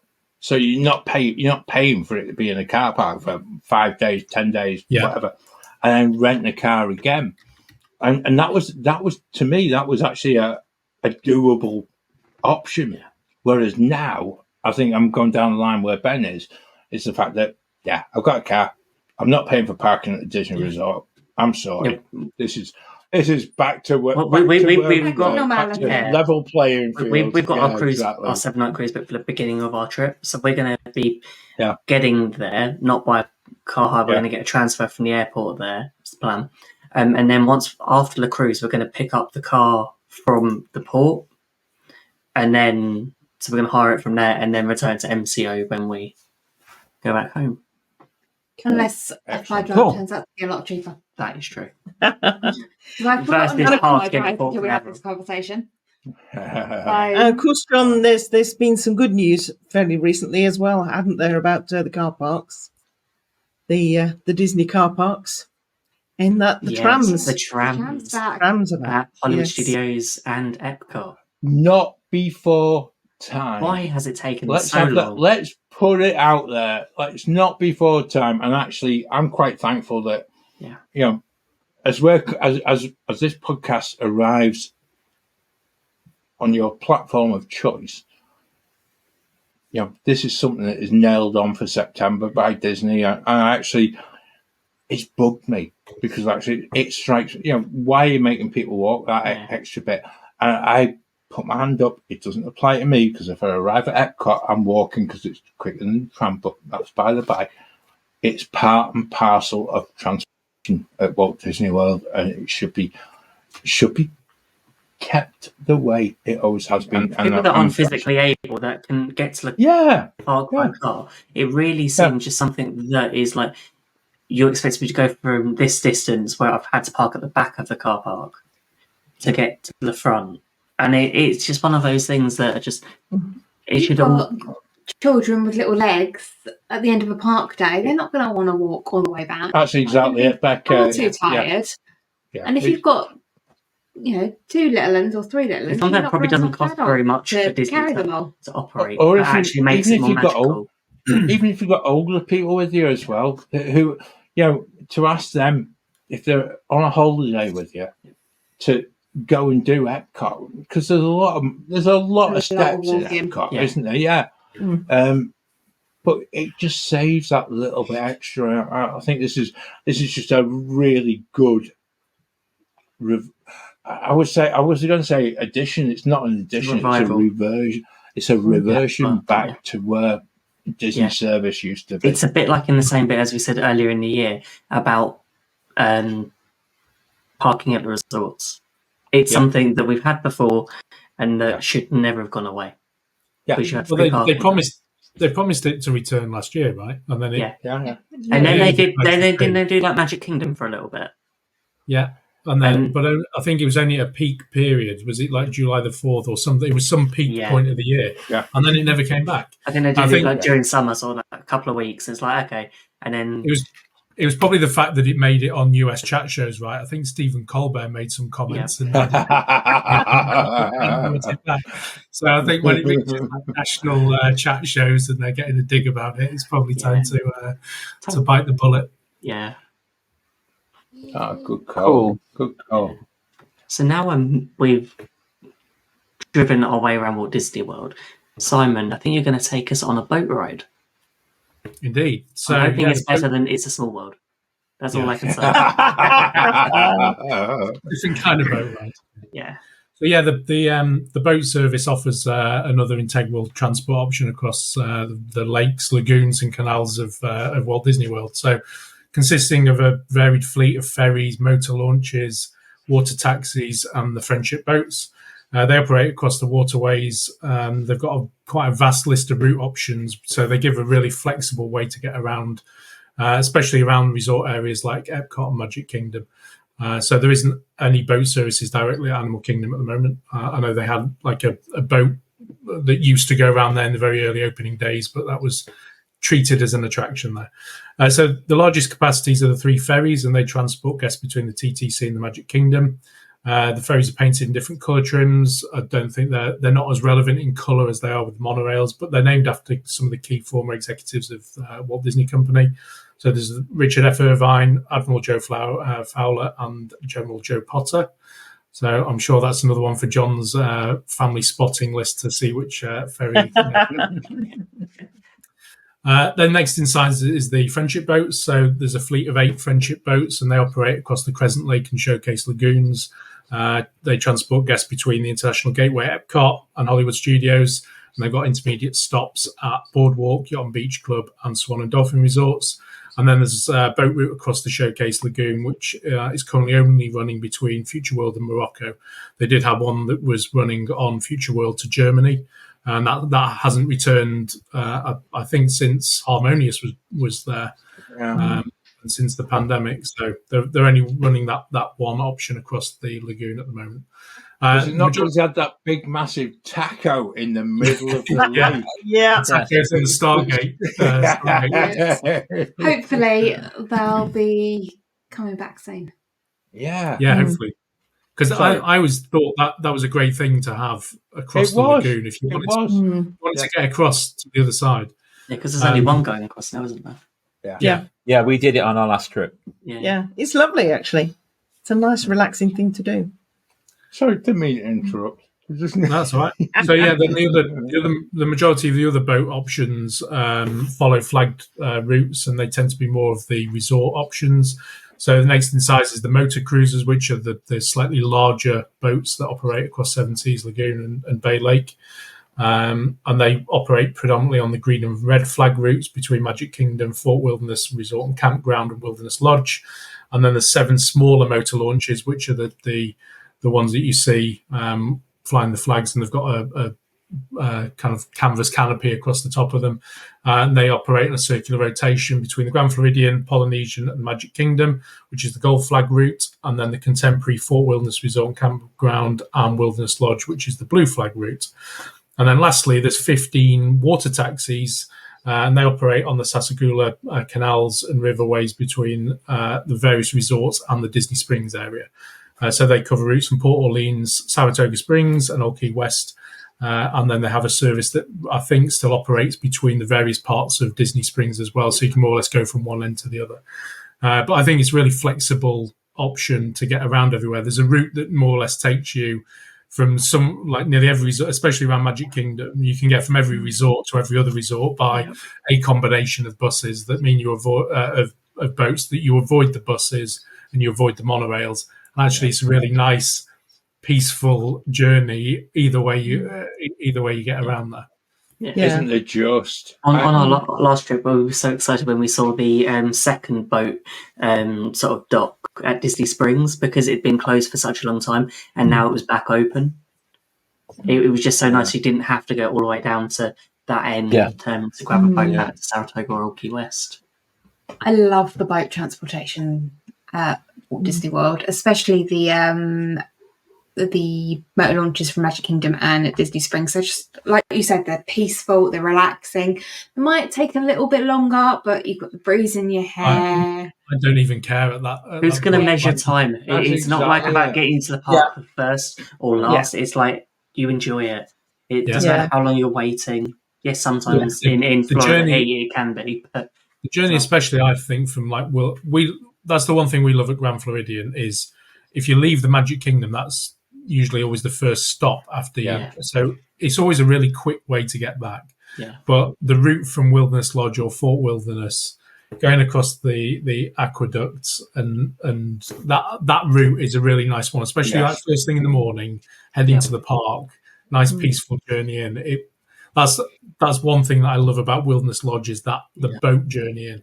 See, what I like about that is if you time it right, that the monorail is coming out of the Contemporary at the right time, and you're just going underneath. Photo opportunity of a lifetime. Yes, And I think as well, Simon, I think one of the things that being on the boat affords you is that opportunity to take pictures of different iconic places, be it park entrances or be it hotels. You're in a completely different position than that normal place that you kind of rock up somewhere. Yeah. And it gives for such an amazing sort of just a richness to it, to having a different photographic palette, and again, because you're on the water, depending on the time of day, you get the reflections as well.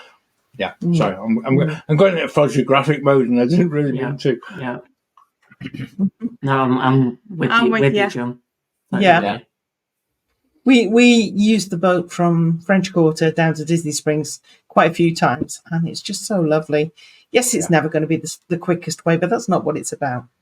Yeah. Also remember that the boats may come in a distance from your particular room or where you are. So, for instance, getting from Magic Kingdom to Grand Floridian, it comes right at the back of the resort. So if you got a meal booked, you really need to make sure that you give yourself the time. Yeah, good call. Yeah, good call, Peter. Because I can remember powering up there a bit quickly. Unless you're having a meal at like Narcosis, because it's like right next to it. Yeah. But also, some of the smaller boats won't run in Lightning. Yes. No. So, but they'll usually replace them with the larger boats. Yeah. I think it's also one thing that I think is synonymous, as I said, with like the monorail. Is always you have the choice when you're at the transportation ticket centre. Do I go monorail to Magic Kingdom or do ferry boat? And I think a lot of the time, especially if it's your first time to Magic Kingdom that trip, it's got to be the ferry.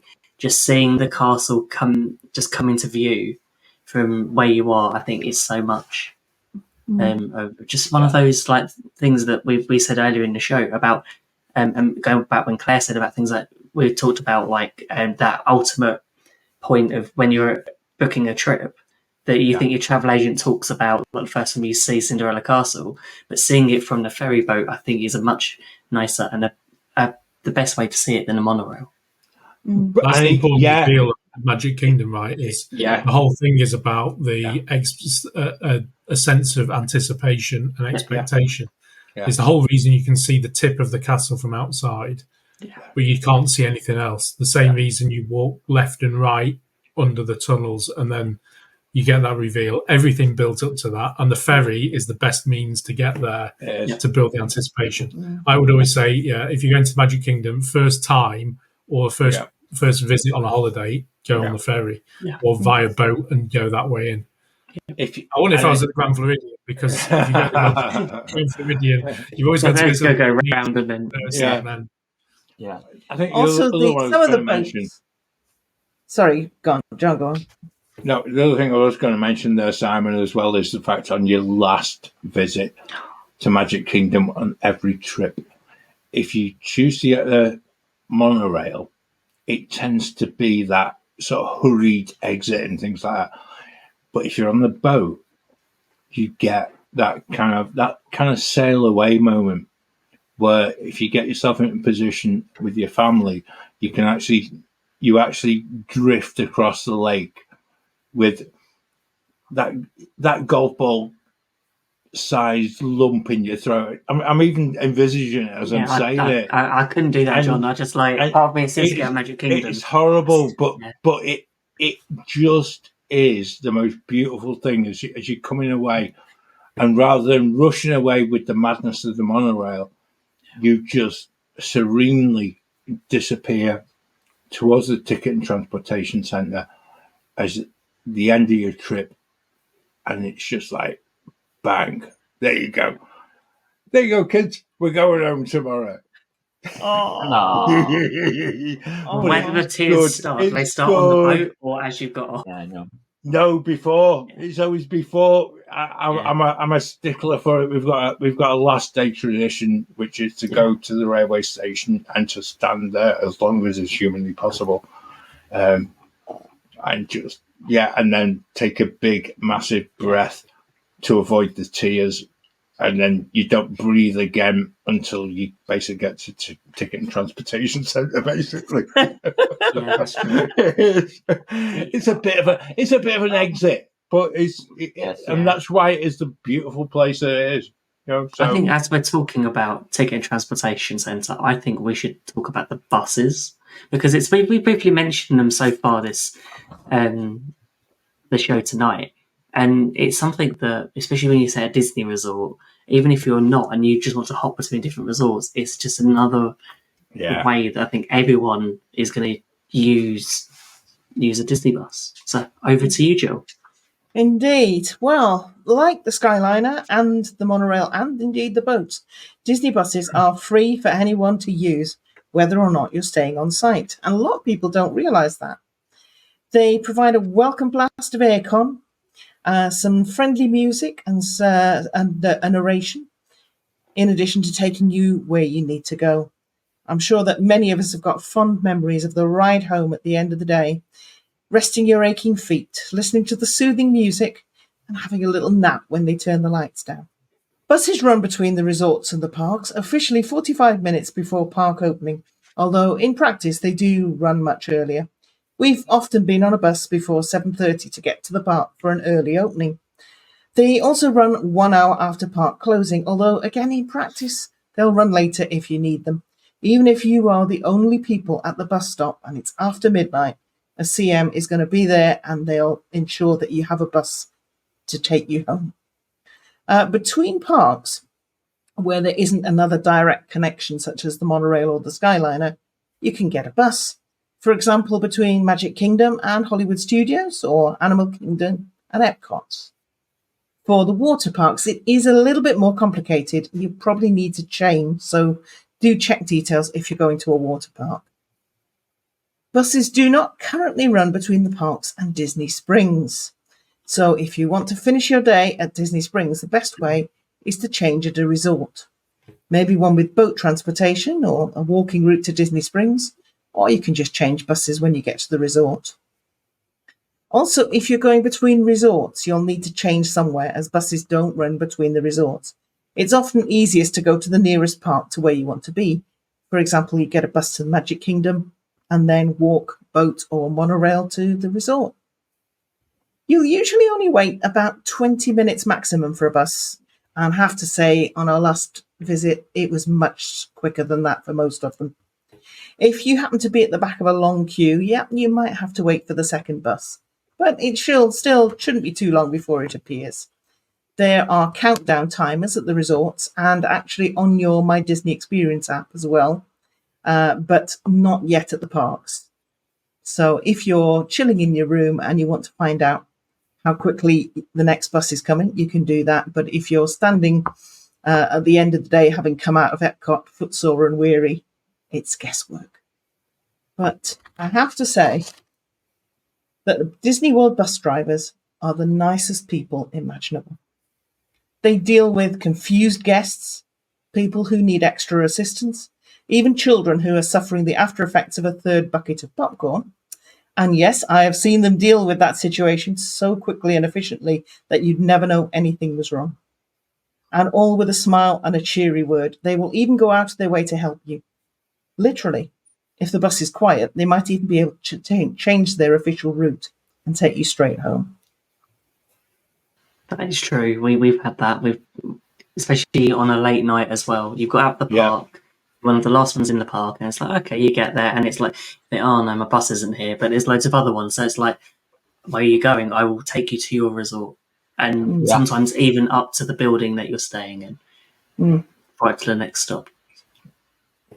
I think well, there's no better feeling than being the only people on a Disney bus as well. Kings of the bus. Yes. It's just like, it's one of the most amazing and magical experiences because it's only you. And I think, Jill, as well, you mentioned about being in the parks and you coming out.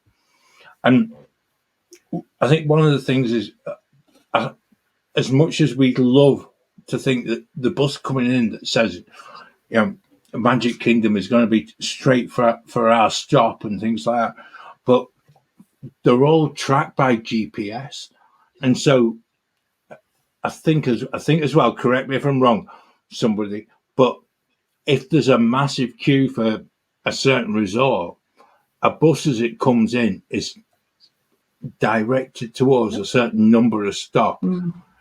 Essentially to get rid of a queue that's actually built up, and it becomes really reactive. And okay, at the end of the day, that's really difficult to deal with. But the actual system itself works so brilliantly, and does, like you said, the drivers themselves are the most brilliant people. Yeah, they are. What's we better is the air Wilderness Lodge. conditioning. Is the air conditioning you Oh, get, heck yeah. especially during like one of those days. It's really hot, and you like either break in the park, and it's like, oh, air conditioning. That's like, I can eat Get anywhere. on the bus. I don't matter where this bus is going. It's got air conditioning. But then on the opposite hand of what I dislike about the bus, it's lost. It's quite busy. It's packed. You're getting to your stop, and then they decide to turn the lights on just while you're going to go. You're in the middle of your nap. Just think, I've got you. So it's a good. You've got to wake up from your nap so you can get off the bus. Wake up call you don't want. Oh, yeah. Last time we had a meal at Wilderness Lodge, and we were getting a bus back to French Quarter. So we decided, let's just get the first resort bus that comes, jump on it, and whichever first park bus that comes, whichever park it goes to, get off when we get a French Quarter bus home.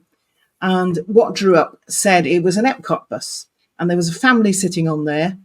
And then we got on. The driver said, "Where are you going to?" We said, "Port Orleans, French Quarter." Eventually, he said, "I just need to drop these guys at Fort Wilderness, and I'll take you home." Oh, lovely. And he did, and that was it. Yeah. So good. When we've played bus roulette more than once, if we've got an afternoon when we're just kind of resort hopping, and for the afternoon we'll jump on a bus, the first bus to the first park, and then jump on the first resort bus that we see from there. Spend a bit of time at that resort, and then back to the park and all over again. Yeah, it's great fun. Back in our December trip, I think we managed about 4 different resorts that way, all in one evening. It is a shame. It is a shame they haven't brought the park to Disney Springs bus back that was running after 4 p.m. I think it's the timings. It depends on the time of day it is. They haven't brought that one back. I know the park to park doesn't run until after 1 o'clock because of the park hopping. Yeah. Well, I think that was a really good way of getting people to Disney Springs. If you're a resort guest, you could go straight from a park to Disney Springs, have dinner, and then get your resort bus back. So it's a shame that they haven't brought that back. I think the only bugbear with the buses at the moment I see is the water parks buses are so random and haphazard. It's never really clear where you're supposed to go to get a water park bus. People go to one place and then like, no, you don't get it here. If memory serves, before the next one appears, you have to go to Disney Springs. It's Disney Springs for Typhoon Lagoon and Animal Kingdom for Blizzard Beach. Yeah. Make that what you Typhoon Lagoon and Disney Springs, I understand because they're literally over the road from each other. Yeah. They want you to drive there. They don't charge you to park at the water parks, do they? They want to encourage you to drive. They make bus arrangements really bad to get out of there. Yeah. Of course, the biggest tip, and sorry if you didn't know this, but the biggest tip for Disney Springs is get on a bus to Saratoga Springs, get off at Congress Park, 10 minutes walk. Yeah, and you'll be in Marketplace in 10 minutes. Yeah, that is true. So or do what we did and jump on a boat from French Quarter. Yeah, I think we've covered Saratoga Springs so many different types of transportations. If you had just had to choose one that you're getting tonight, doesn't matter where you are in Walt Disney World, you've got to choose one that you're going on. What one is it? And first, I'm going to go for John. I know what it's going to be. People Mover every single time. The good old fashioned wed way, and I actually, like I said, it's just amazing. To actually, even if you sit on it now and you think about when it was built, the technology that's involved in it is, and the use of magnets and etc. is something to quite behold. Yeah. It's in Tomorrowland, which, yes, we're not still in the 60s, but actually, I still think it's such an underrated part of Walt Disney World. If you've got young kids who are below the height to ride Space Mountain, it's the most amazing thing to ride again and again and again, whilst older kids and other adults are actually on Space Mountain, just saying. But it's my favourite, and yeah, I'm probably a bit biased on that because everything else is you get on it no matter what. It's a means to an end, but that is something so unique. But I'll let other people have their say as well. How about you, Jill? What's your favourite? Oh, I'm on the Skyliner. I just fell in love with it on that trip. It was just so good. Is it because you head into Riviera? Yeah. I mean, that was a special, very special occasion, definitely. But yeah, it's just so quick and easy and peaceful. Yeah, it's lovely. What about you, Peter? I'm not agreeing with Jill because she's my wife. It is a Skyliner. It's so easy. You get some nice views if you haven't got a wrap, and it's so easy. Yeah. How about you, Simon? I'm torn, you see, because the one mode of transport that I always loved from my first visit at Disney World was the monorail. The instant draw to like the futuristic contemporary resort. I love the fact it went through the building, but I love the almost Dapper-esque feel of the old motor launches that run to the Grand Floridian. By far and away my favourite resort around there. So I love the boat if I'm at that resort, but I love the monorail as a principle. So I'd be torn between those two, but I'd say the Skyliner probably. That was the monorail. That was always the one for me. But I love the Skyliner too. I'm less bothered by buses. That would be my last. Last resort would be a bus. How about you, Becca? The boats. All day. I love the boats. They're so just peaceful and relaxing. You can take a few minutes out of a busy park day to just chill and relax. And as John is always saying, pause and let the magic come to you. That's true. All I can think of now is getting a boat, leaving Magic Kingdom and going to Wilderness Lodge. Yeah. And just going to Geyser Point for lunch. Or the over to Grand Floridian. Yeah. See, mine's going to be something we haven't talked about much tonight, but there's something about it. It's your first morning. You're up really early in the morning because it's jet lag. But it's going out and walking, being one of the Crescent Lake resorts and walking around to either Epcot Hollywood Studios or being at Polynesian or Grand or Contemporary and be able to walk to the Magic Kingdom. There's just something about that Florida air, that first morning, you having that heat hit you early in the morning. And I just think it's something that you can't beat walking at Disney World. There's so many different places, whether it be in park or out of park. But that would be my choice. Yeah, I'd agree. That feels like a cop out. Oh, what? I've got all of these backups. So once my leg's given, I can use the bus, I can use the monorail, I can use... I would have said you were going to say the Skyliner, but I know. Here's where we're staying. Oh, wonderful. That was brilliant. But yeah, we hope we've managed to guide you through all the transportation options at Walt Disney World. Please join us in the Wafflers Arms, which is our Facebook community, and let us know what your favourite is. Is there something, do you have a picture of you or like first time on a monorail, or maybe last time because you didn't enjoy it so much?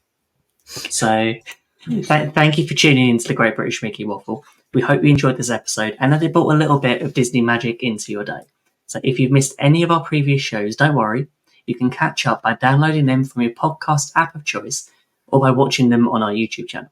So we also have live Wafflers Wednesday shows on YouTube every week, so be sure to join us for even more waffle. So if you want to stay up to date with all things waffle, be sure to follow us on social media at GB Mickey Waffle on Facebook, TikTok, Threads, and Instagram.